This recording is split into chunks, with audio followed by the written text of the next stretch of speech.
Bonjour à tous, c'est Fabien Tondelier, votre guide conférencier de la région lyonnaise. J'espère que vous avez la pêche aujourd'hui. Et à propos de pêche, préparez vos bottes, car aujourd'hui nous allons nous rendre sur la zone humide de Poules-les-Écharmeaux, située dans le Beaujolais vert. Le Beaujolais vert constitue un des grands ensembles paysagers du Beaujolais, avec les Pierres Dorées au sud-est, le Beaujolais viticole au nord-est, ici sur la carte, mais dont le nombre peut varier selon les auteurs, qui peut le moins, peut le plus. Le CAUE du département du Rhône, par exemple, précise 6 ensembles. Les deux derniers cités à l'est, plus le Val-de-Saône, et à l'ouest le Val de Turdine, les Hautes-Vallées et les sommets du Haut-Beaujolais, du sud-ouest au nord-ouest, ces trois derniers formant le grand ensemble du Beaujolais vert. Celui-ci est dominé par le mont Saint-Rigaud, sommet du Rhône avec 1009 mètres d'altitude, dans un secteur de moyenne montagne occupé par des activités d'élevage bovin et de sylviculture de pins Douglas. Séparés du Val-de-Saône par une ligne de crête s'élevant parfois à 1000 mètres d'altitude, les petites villes et les bourgs du Beaujolais vert sont tournés économiquement vers le bassin de Roanne dans la Loire. Aujourd'hui, la filière sylvicole se développe, notamment la monoculture de Douglas dans le nord-ouest autour des sommets, sur un socle géologique granitique et volcanique produisant des sols siliceux à tendance acide qui favorisent la formation de landes et de forêts de résineux et entraînent une production d'eau claire peu chargée en impuretés et dépourvue de calcaire. L'abondance de cette eau et la déclivité du terrain ont favorisé l'implantation de nombreuses industries textiles dans le Beaujolais vert dès le XIXe siècle. Mais la fermeture du chemin de fer du Taco en 1934, qui desservait le Haut-Beaujolais à Villefranche, a causé le progressif isolement des villages, éloignés des grands pôles urbains. Le recul démographique et le repli des activités artisanales font pousser alors cette partie du Beaujolais vert vers le tourisme vert pour redynamiser l'économie. Et c'est après vous avoir dressé ce tableau du Haut-Beaujolais que je m'apprête à vous parler de la zone humide des Monneries. En connaissant maintenant les caractéristiques du Haut-Beaujolais ainsi que ses attentes, quels sont les enjeux relatifs à cette zone humide? Les forêts de pins Douglas sont nées d'accord. C'est joli, ça donne de beaux paysages, mais cela peut aussi poser problème, surtout lorsqu'elles progressent au détriment d'autres entités paysagères, comme les landes et les zones humides.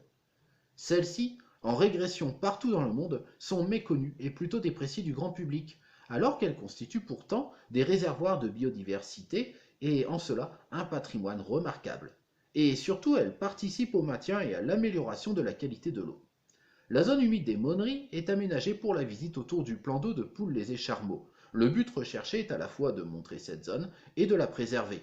La mairie et le gîte des Monneries ont mis en place un livret pédagogique disponible sur Internet et téléchargeable qui renseigne sur cette biodiversité. Cette vidéo d'ailleurs s'appuie assez largement sur ce livret pédagogique. Le site du géoparc mentionne la zone comme un des 26 géosites du géoparc Beaujolais. Elle est constituée de 4 habitats différents répartis sur 8 hectares. La mare, la mégaphorbier, qui est une formation végétale de grandes herbes, notamment des dicotylédones à larges feuilles à inflorescence vive, le ruisseau affluent de l'Ergue, qui rejoint dans le mont celui de l'Az pour former la Zergue, et la prairie humide.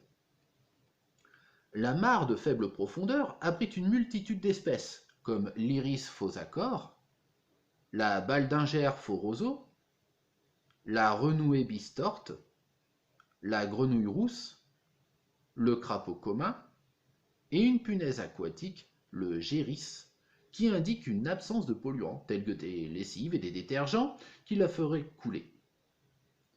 Les pierres blanches au fond de la mare, d'origine volcanique, sont altérées par l'eau jusqu'à leur transformation en argile, ce qui participe à la retenue de l'eau. La mégaphorbier, formation végétale de transition entre la zone humide et la forêt, comporte des papillons comme la petite tortue, mais aussi la couleuvre à collier, le chevreuil, et des plantes comme la reine des prés et le circe des marais. Le ruisseau, à la ripisylve indispensable au maintien des berges et au ralentissement des crues, comporte le Caloptérix vierge, une demoiselle dont les deux paires d'ailes sont refermées à la verticale, contrairement aux libellules dont les ailes sont écartées à l'horizontale, des larves d'éphémères et des perles, la truite fario, le chabot, et les rares lamproies de plein air et surtout l'écrevisse à pieds blancs en voie de disparition.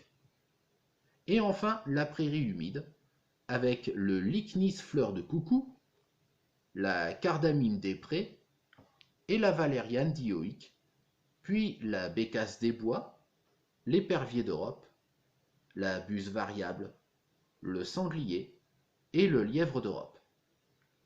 Sol cendré, aulne glutineux, tremble, bouleau verruqueux, frêne commun pour les arbres et sénesson de fuchs, ortie dioïque, sorbier des oiseleurs, populage des marais, fougères, massettes et j'en passe complètent l'ensemble.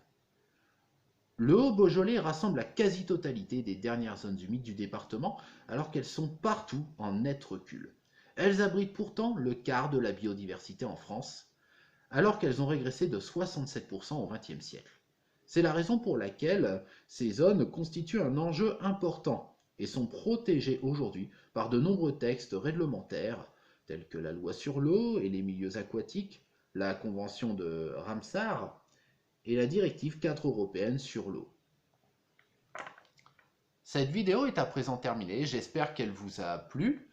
Donc j'espère surtout qu'elle vous donnera envie de découvrir cette partie méconnue du Beaujolais, puisque souvent on parle surtout donc, du Beaujolais viticole, des coteaux, qui sont certes extrêmement attractifs bien entendu et très très intéressants, mais c'est vrai que le Beaujolais vert gagnerait en tout cas à être davantage connu, et surtout connu pour être préservé ici. Donc voilà. Quant à moi, eh bien, écoutez, je vous donne rendez-vous demain pour une autre vidéo sur un autre thème, comme à mon habitude. Et d'ici là, prenez soin de vous, gardez le moral, et on se retrouve très vite. À bientôt. Au revoir, bye bye.